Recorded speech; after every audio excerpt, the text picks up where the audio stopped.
بسم اللہ الرحمن الرحیم، السلام علیکم، میں ہوں سیبی کاظمی، آپ دیکھ رہے ہیں فیس بک اور یوٹیوب۔ 8 جون سوموار کے دن کا یہ دوسرا ویلاگ ہے جو اب تک کی تازہ ترین خبریں اور اپڈیٹس آئی ہیں۔ پہلے میں آپ کے سامنے وہ رکھوں، ایک تو اسرائیل کے جو ابھی ایران پر شدید حملے ہوئے، اس میں پاسداران انقلاب کے کمانڈر کے حوالے سے احمد وحیدی کے تشویشناک خبریں ہیں، وہ میں آپ کو تفصیل بتاتا ہوں۔ اور سہولت کاری کروانے والے عرب ممالک، ایران نے ابنائے حرمت سمیت بدلہ لینے کا اعلان کیا ہے۔ عرب ممالک کی تیز گیس کی تنصیبات شدید خطرے میں ہیں، اور یورپ کو بھی آج پہلی دفعہ شٹ اپ کال دی گئی، اور آج پہلی دفعہ 100 دن کی جنگ میں حوثیوں نے باب المندب کو بالآخر بند کر دیا۔ ٹرمپ فیلڈ مارشل کی دوڑیں، برطانیہ چین کی بھی ثالثی میں انٹری، اور پہلی مرتبہ ایران اسرائیل میں جو سیز فائر ہے وہ کسی حد تک کامیابی ہے، لیکن آج رات حملوں کا امکان ہے۔ مسلسل بندش سے عرب ممالک بھی کنگال، اور بلکہ ابنائے حرمت کے دونوں راستے مکمل سیل ہونے کے بعد جو بھارتی جہاز وہاں تباہ ہوا، اس کی بھی میں تفصیلات بتاتا ہوں۔ اور شمالی کوریا میں اس وقت چینی صدر کی تاریخ کی اہم ترین ملاقات ہے کہ ایران کو اس میں ایٹمی ہتھیاروں کی فراہمی سمیت اہم ترین آپشن زیر غور ہے۔ شمالی کوریا اس پورے معاملے میں گیم چینجر کیسے ثابت ہوگا۔ اور کل بہت بڑا دن ہے، کشمیری عوام ابھی آج کرفیو توڑ کر سڑکوں پر نکلی ہوئی ہے۔ کل لانگ مارچ کا تاریخی دن ہے، اور کشمیریوں میں جو نفرت کے بیج بوئے جا رہے ہیں، اس کا اصل مقصد کیا ہے۔ تحریک انصاف پر بھی مسلط نام نہاد چیئرمین بیرسٹر گور نے آج عجیب و غریب کام کیا، جیتا ہوا الیکشن کمپنی کی جھولی میں ڈال دیا۔ کیسے وہ معاملات آپ کو بتاتا ہوں۔ اور خان کی ملاقات کے معاملے پر بجٹ سے اب سہیل آفریدی کے فیصلے سے حکومتی رابطے شروع ہوئے، کیا کمیٹیوں میں شامل ہوں گے، یہ بھی بڑا اہم معاملہ ہوگا کہ 10 تاریخ کو ان کا بھی بڑا اکٹھ ہے۔ لیکن سب سے پہلے تازہ ترین صورتحال میں اس وقت وقتی طور پر ایران اسرائیل کا سیز فائر، وہ اتنی دیر کا جتنی دیر کا اگلا حملہ۔ ٹرمپ نے درخواست کی، اسرائیل نے اور ایران نے حملے روکنے کا اعلان کیا۔ اسرائیل کے لیکن سینئر آفیشل نے کہا کہ ٹرمپ کی درخواست ضرور ہے، لیکن لبنان پر حملے نہیں روکیں گے، وہاں پوری طاقت سے دریا پر حملے ہوں گے، قبضہ کریں گے، جس کے جواب میں ایران نے اعلان کیا کہ ایک حملہ مزید ہوا تو پھر جو جواب ہوگا وہ اس سے زیادہ طاقتور ہوگا۔ اسرائیل نے جنگ بندی کا اعلان اس وجہ سے کیا ہے کہ اسرائیل کو دفاع کے لیے امریکہ نے اس دفعہ نہ میزائل مہیا کیے، نہ تحفظ کا اعلان کیا یہ موجودہ حملوں میں۔ ٹرمپ کو ظاہر ہے رنج و غصہ تھا کہ نیتن یاہو اس کی بات نہیں مان رہا، فون پر ایک دفعہ پھر سے دھمکیاں بھی دیں کہ اب ہم اس جنگ میں سے بالکل الگ ہو جائیں گے اگر ایران پر ایک بھی حملہ ہوا۔ پھر اس کے بعد اس نے ٹویٹ کی کہ دونوں اطراف اسرائیل اور ایران فوراً جنگ بندی کریں، امن کے مذاکرات ہو رہے ہیں۔ ساتھ یہ کہا کہ ہم اپنی ناکہ بندی ابنائے حرمت میں سے ختم نہیں کر رہے جب تک فائنل معاہدہ نہ ہو۔ اب اصل میں ہوا کیا کہ ایران کے یہ جو شدید ترین خطرناک حملے جس نے اسرائیل کو ہلا کے رکھ دیا، اور ایران نے حوثیوں کی مدد سے، ساتھ ہی جو بیروت کے علاقے میں آپ کو پتہ ہے وہاں ضحیہ میں حزب اللہ نے جہاں ان کو مضبوط گڑھ ہے، اس کا بدلہ لیتے ہوئے شمالی اسرائیل پر بیلسٹک میزائلوں کی 4 لہریں، 4 خطرناک ترین حملے کیے، جس میں لاکھوں اسرائیلی پناہ گاہوں میں محفوظ ہونے پر مجبور ہوئے۔ اور پھر اسرائیل نے ایران کے وسط میں اور مغرب میں فضائی دفاعی نظام کو بھی نشانہ بنایا، اور اس کے بعد صبح سویرے جو یمن کے حوثیوں نے اس تنازع میں شامل ہوئے اور تل ابیب میں ان کے میزائل آئے، اور سب سے بڑھ کر جو انہوں نے باب المندب کی بندش کا اعلان کیا۔ اب دیکھیں مجموعی طور پر تو گھنٹوں کے اندر 3 میزائل کی بارش کے قطروں کی طرح، پہلے اسرائیل پر جس کے بعد کشیدگی بڑھی، پھر لبنان پر جو کرات اور شمونہ اسرائیل کے شمالی علاقوں پر راکٹوں سے حزب اللہ کی طرف سے حملہ ہوا، اور پھر اسرائیل کی سیکیورٹی بڑی میٹنگ 3.5 گھنٹے کی کہ ہم نے بدلہ لینا ہے۔ اب اس میں سب سے بڑی خبر جو ایران نے یہ اعلان ساتھ کیا کہ وہ عرب ممالک جن کی فضائی حدود اسرائیل نے ان حملوں میں استعمال کی، جس سے ایران کے پیٹرو کیمیکل تنصیبات پر حملے ہوئے، ان کی توانائی کی تنصیبات نشانہ بنی، ان حملوں میں جو ایئر ڈیفنس سسٹم جو ابھی چین کی طرف سے ملا اسے بھی نقصان پہنچا ہے، جس کی وجہ سے ایران نے ان تمام عرب ممالک کو جن کی فضائی حدود اسرائیل نے استعمال کی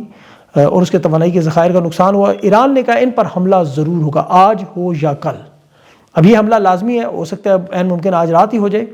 اور اس میں دیکھیں سعودی عرب نے اپنے میزائل سسٹم کو الخرج میں وہاں پرنس سلطان ایئر بیس کے پاس اسے ایکٹیویٹ کیا، سول ڈیفنس نے ہائی الرٹ جاری کیا تمام شہریوں کو، انہیں خطرہ ہے کہ ایران کی طرف سے شاید آج پرنس سلطان ایئر بیس ہوائی اڈے پر حملہ ہو۔ لیکن ایران نے کہا ہے کہ سعودی عرب پر نہ تو پہلے ہم نے حملہ کیا اور نہ ابھی کریں گے ان دنوں میں۔ لیکن اردن جہاں خوف کی فضا ہے، کیونکہ اردن کے ہیلی کاپٹرز اگر شمالی اردن کی فضاؤں میں کہ ایرانی ڈرونز اگر وہاں سے آئیں جو فضائی حدود کے قریب اور اسرائیل پر حملہ کریں، انہیں روکا جائے۔ اب یہ اندازہ کریں، لگ یہی رہے کہ یہ اسرائیل نے یہی راستہ استعمال کیا ہوگا ایران پر حملوں کے لیے، تو میرے خیال میں اردن شاید اگلا نشانہ بنے۔ ایران کے دفتر خارجہ نے یہ بیان بھی دیا کہ اسرائیل کے ان حملوں میں جو سینٹ کام کی طرف سے بھرپور مدد شامل تھی، حالانکہ ٹرمپ نے کہا کہ ہم اس میں شامل نہیں ہیں، لیکن سینٹ کام نے کہا کہ ایسا ہوا ہے۔ اب فوری طور پر جنگ بندی نافذ کی گئی ہے، جو کہ 8ویں دفعہ کی کوشش ہے اس جنگ بندی کی، جو بڑی نازک ہے آپ کو پتہ ہے، اور ٹرمپ نے ایران کو پیغام بھیجا کہ ٹھیک ہے آپ نے میزائل چلا لیے، اپنا بدلہ لے لیا، بیروت کا آپ کا دعویٰ پورا ہو گیا، اب مذاکرات کی میز کی طرف آ جائیں۔ نیتن یاہو کو اس نے بڑی لمبی گفتگو کی، فون کال پہ اس نے بتایا کہ ایران پر حملہ اگر ہوا تو وہ اس میں شامل نہیں ہوگا۔ اسرائیل نے جنوبی لبنان میں جنگی طیارے بھیجے اور وہاں بھی بمباری کی اطلاعات موجود ہیں، اور وہاں پھر ایران نے اس دفعہ یمن کے حوثیوں سے پیغام بھیجا کہ بحیرہ احمر پر جو مکمل پابندی لگائی جا رہی ہے، اسرائیل کے جہازوں پر حملے بھی ہوں گے، ان کے جو حامین کے دوست ہیں ان پر بھی حملے ہوں گے، اور اس کے ساتھ یہ جو ایران پر، لبنان پر اور غزہ پر حملے ہوئے اس کے جواب میں باب المندب کو بند کرنے کا اعلان، اور یہ 100 دنوں میں پہلی دفعہ انہوں نے بند کر دی ہے۔ یہ ایریٹریا، یمن اور باب المندب جو اس کے درمیان واقع ہے جبوتی کے، اور یہاں سے آپ کو پتہ ہے تقریباً 3.4 ملین تیل گزرتا ہے، اور یہاں یہ بند ہونے کے بعد جو 12% ہے دنیا کا، بڑا سخت معاملہ خراب ہو گیا، اور یہ اگلا راؤنڈ جنگ کا اسی لیے خطرناک نظر آ رہا ہے کیونکہ ایران نے اپنائے ہرمز پر مکمل بندش لگائی ہوئی ہے، وہاں ابھی جو آج پھنسے ہوئے ٹینکر نے گزرنے کی اجازت نہیں ہے، ہندوستان کا ایک جہاز بھی اس بیچ میں مارا گیا، اور ایران کے ان حملوں کے بعد جو تشویشناک معاملات شروع ہوئے اس میں اسرائیل کے سوشل میڈیا کی طرف سے دعویٰ ہوا، جو خبریں پھیلائی گئیں کہ پاسداران انقلاب کے کمانڈر احمد وحیدی کی شہادت کی اطلاعات، اس کی ابھی تک سرکاری ایجنسی ایران کی یا کسی بھی بڑے آؤٹ لیٹ نے اس کی اطلاع کنفرم نہیں کی، اور میرا ذاتی خیال ہے یہ درست نہیں ہے جب تک ظاہر ہے ایران خود اس کی تصدیق نہ کرے۔ جنگی دعوے ضرور ہوتے ہیں جیسا کہ عام طور پر جنگ میں نظر، لیکن جب تک ایران خود نہ یہ مانے یا اس کو انکار کرے اس وقت تک یہ کہا نہیں جا سکتا۔ لیکن یہ ایران کے آپ کو پتہ ہے سب سے اہم ترین شخص ہیں سپریم لیڈر کے بعد، اور اگر خدا نخواستہ کی شہادت کی بات درست ہوئی تو پھر امن والا معاملہ پورا نہیں ہو سکے گا، کیونکہ اسرائیل کی طرف سے لیکن یہ اچانک حملے جو روکے گئے اور ڈونلڈ ٹرمپ کا بیان آیا اور پھر ایران نے بھی وارننگ کے ساتھ وقتی سیز فائر کیا، یہ کبھی نہ ہوتا، اور ایران کی طرف سے پھر جو بیانات اور پریس کانفرنسز آئی یا ان کی وزارت خارجہ، ان کے اسپوکس پرسن ہیں، خاتم الانبیاء ہیڈ کوارٹر ہے، ان کی جو بیانات ان میں کسی بھی جگہ ایسا بیان یا ان کے انداز سے محسوس نہیں ہو رہا کہ خبر درست ہے، لیکن بہرحال یہ خبر سوشل میڈیا پر بڑے وسیع پیمانے پر پھیلائی جا رہی ہے۔ اور ویسے بھی خاتم الانبیاء ہیڈ کوارٹر پر حملہ نہیں ہوا، یہ ایران کی ایئر اسپیس یونیورسٹی تہران پر حملہ تھا، ان کی جو تنصیبات ہیں میزائل فیکٹریوں پر یا دفاعی نظام پہ تھا، جس کا جواب ایران نے حیفا پر اسرائیل کی بندرگاہ پہ کر کے دیا۔ یہ تیسرا مرحلہ ہے جنگ کا اسرائیل کے حملوں کا۔ پہلے 12 دن کی جو جنگ تھی جون میں ہوئی، آپ کو یاد ہوگا، اس کے بعد فروری میں یہ جو دوسرا مرحلہ تھا، اب یہ تیسرا مرحلہ تھا اسرائیل کی طرف سے جو سیز فائر کے بعد باقاعدہ حملے ہوئے۔ اب ان میں سب سے بڑا بنیادی فرق یہی تھا کہ اسرائیل کی اس دفعہ امریکہ سمیت کسی ملک نے بھی بین الاقوامی یا علاقائی سطح پر کوئی حمایت نہیں کی۔ آپ اس میں دیکھیں تازہ ترین خبر جو سعودی عرب کی طرف سے آئی، پھر قطر کی طرف سے آ رہی ہے کہ ایران پر جو حملے کیے جائیں گے وہ اگر ہمارے ملک سے کوئی اجازت نہیں جائے گی، یہاں کسی اڈے سے، امریکی اڈے سے ایران پر حملہ کرنے کی اجازت ہم نہیں دیں گے۔ اگر ایسا ہوا تو ظاہر ہے جو امریکہ کی فوجی حکمت عملی ہے یا آپریشن کی صلاحیت وہ پہلے سے زیادہ کمزور ہو چکی ہے، وہ اسی لیے اس جنگ میں کسی قسم کی مداخلت سے ٹرمپ باز آ رہا ہے، وہ اس جنگ میں شامل نہیں ہونا چاہتا۔ پچھلی دونوں جنگوں میں امریکہ نے بھرپور تعاون کیا، جس کی وجہ سے اسرائیل نے ایران میں جتنے بھی حملے کیے اس میں انہیں کسی حد تک کامیابی ہوتی رہی، چاہے وہ لیڈرشپ کی شہادتیں ہوں، ایران کی تنصیبات ہوں یا ایران کے شہری علاقے۔ لیکن یہ سب کچھ کرنے کے باوجود اسرائیل کی طرف سے جتنے بھی حملے ایران پر ہوئے وہ 20% بھی کامیاب نہیں ہوئے، کیونکہ دیکھیں ایران بہت بڑا ملک ہے، 9 کروڑ کی آبادی ہے، اور سائز میں یہ اسرائیل سے تقریباً 75 گنا بڑا ہے، تو اس لیے اسرائیل کے اس طرح کے حملوں سے انہیں اس طرح کا کوئی نقصان نہیں ہوا۔ لیکن یہ جب تک امریکہ نے مداخلت نہیں کی اس کے بعد انہیں کسی حد تک نقصان ضرور ہوا، لیکن اس دوران ایران کے ساتھ جو روس اور چین کی انتہائی 2 طاقتور ممالک کی مدد ملی، جنگی ہتھیاروں کی مدد میں، مالی مدد میں، تیل کی صورت میں جو خرید و فروخت ہوئی، اور اس میں ابھی جو دیکھیں جو سمندری محاصرہ ہے، مثال کے طور پہ اسے اگر آپ سمجھیں خلیج فارس کا یہ جو پوری دنیا کا آپ اسے محاصرہ کہہ لیں،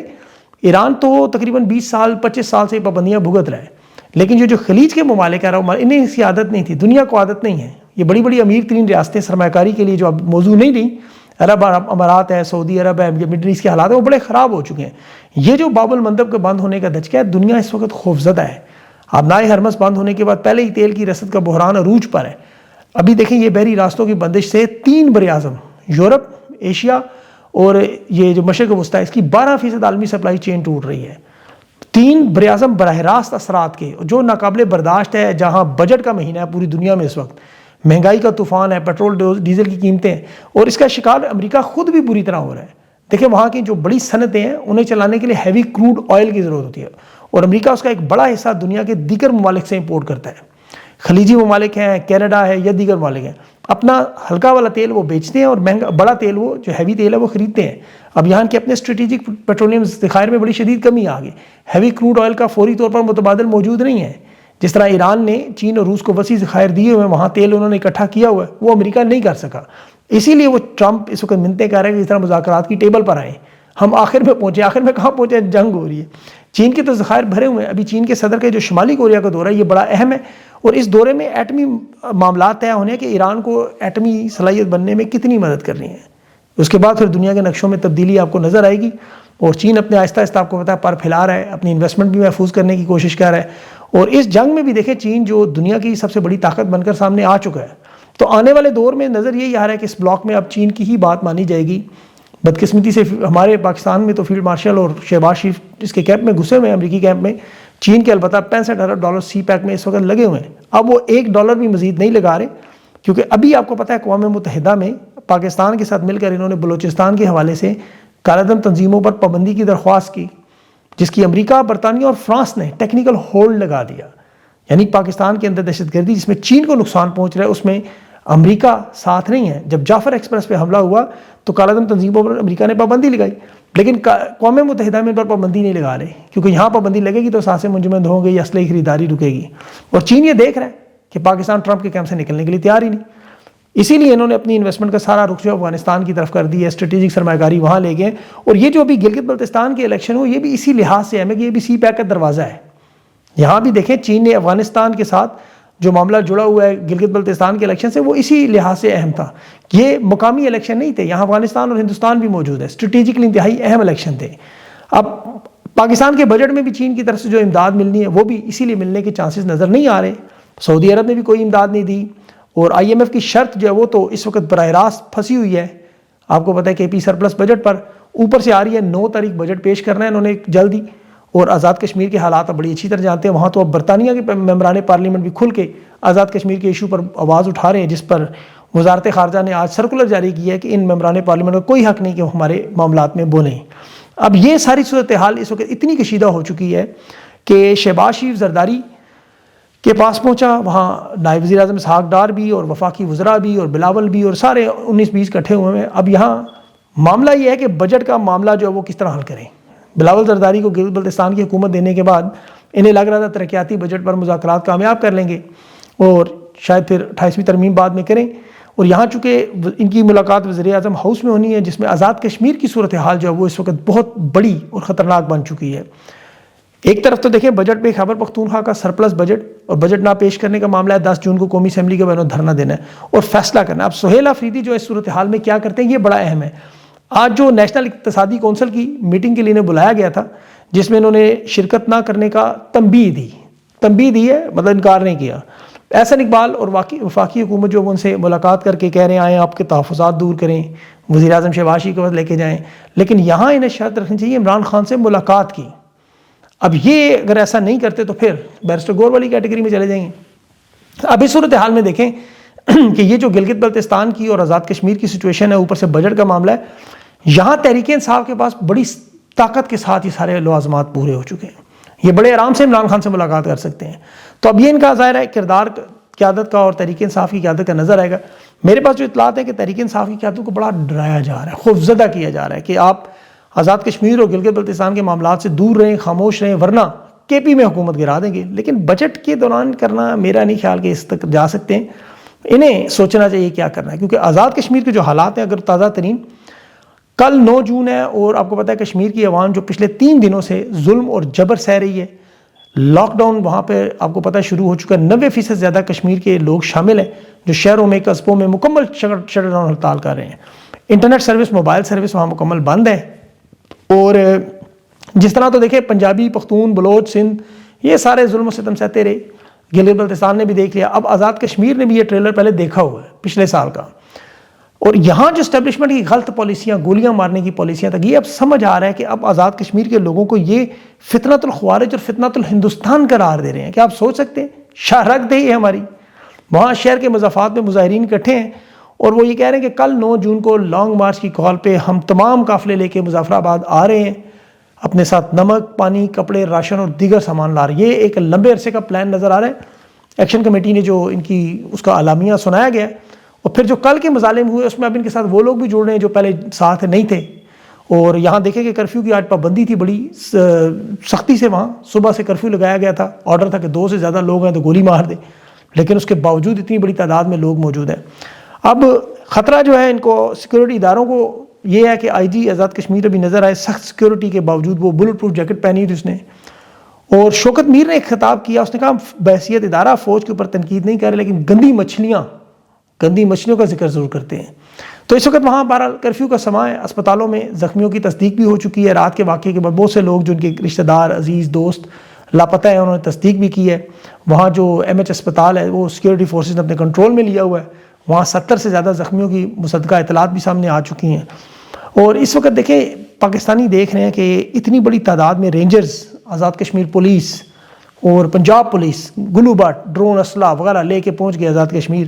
راولہ کوٹ، مظفر آباد، اور وہاں یہ سب کچھ طاقت سے دباتے رہے۔ تو 78 سال میں مقبوضہ کشمیر میں سری نگر، پہلگام اور وہاں جو ہوتا رہا، جسے یہ شاہراہ قرار دیتے تھے، وہاں یہ کبھی آزاد کرانے کی کوشش کیوں نہیں کرتے رہے؟ کشمیر میں دیکھیں نا، انہوں نے اپنے تمام عسکری صحافی بھی باہر چھوڑے ہوئے ہیں کہ دیکھیں ہم کشمیر کو کتنا فائدہ دے رہے ہیں۔ آپ کو پتہ ہے مارکہ حق کے نام پہ جو بھارت کی گولہ باری ہوئی تھی کشمیر میں، مساجد، سکول، گھر، سرکاری دفاتر، مراکز یہ تباہ ہوئے، آج تک تعمیریں مکمل نہیں ہوئی۔ کبھی دیکھی آپ نے تصویریں؟ یہ تو گلگت بلتستان کا آپ دیکھیں الیکشن، اس میں بھی ان کو یہ شکست ملی کہ خان کو اتنا ووٹ پڑا، اتنا ووٹ کہ یہ 14 دن مانگ رہے ہیں گننے کے لیے، اندازہ کریں، عمران خان کے نام پر۔ تو یہ آزاد کشمیر میں بھی بالکل وہی معاملہ انہوں نے گلگت بلتستان والا کرنا ہے۔ اب گلگت والے لوگ بھی ظاہر ہے اب کل دیکھتے ہیں وہ کیا کرتے ہیں۔ اب یہاں پر جو ووٹ پڑا اس سے دیکھیں ایک چیز تو 8 فروری والی تاریخ یاد ہوگی، اور عمران خان کے ووٹ سے ظاہر ہے آزاد امیدواروں کو بڑا فائدہ ہوا، ٹرن اوور ووٹ تھا، اور جہاں اسٹیبلشمنٹ کا سب سے بڑا کبوتر باز نواز شریف میدان میں اتارا گیا کہ یہ جا کے اپنی ووٹ کے لیے لوگوں کو قابو کرے، وہ بیچارہ اب اس وقت خود جنیوا سے سوئٹزرلینڈ اپنے نوٹ قابو کر رہا ہے، ووٹ تو قابو نہیں ہوئے، اور اب ان سے کچھ نہیں بنا، تو وہاں خالد خورشید کی والدہ کو بھی وہاں ان کے لیے بھی فارم 47 نکال کے ہرا رہے۔ یعنی کسی صورت میں کشمیر کو، گلگت بلتستان کو، مطلب کوئی یہ نہیں مان سکتا جیسے ریحانہ ڈار کا الیکشن تھا، یہ اس طرح کا الیکشن خالد خورشید کی والدہ ہارتی ہیں۔ اب یہاں بیرسٹر گور سامنے آئے، آج انہوں نے عظیم الشان فتح پر وکٹری سپیچ کرنی تھی، لیکن انہوں نے وہی کیا جو یہ کتنے عرصے سے کر رہے ہیں۔ گلگت کے الیکشن پر 8 نشستوں کو تو کامیابی قرار دیا،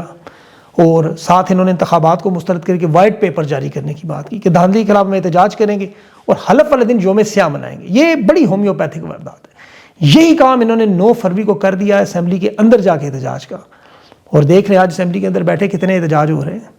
یہ سب سے بڑی پارٹی کے نگران چیئرمین ہے، ہونا تو یہ چاہتا حالات اس نہج میں یہ فرنٹ سے لیڈ کرتے،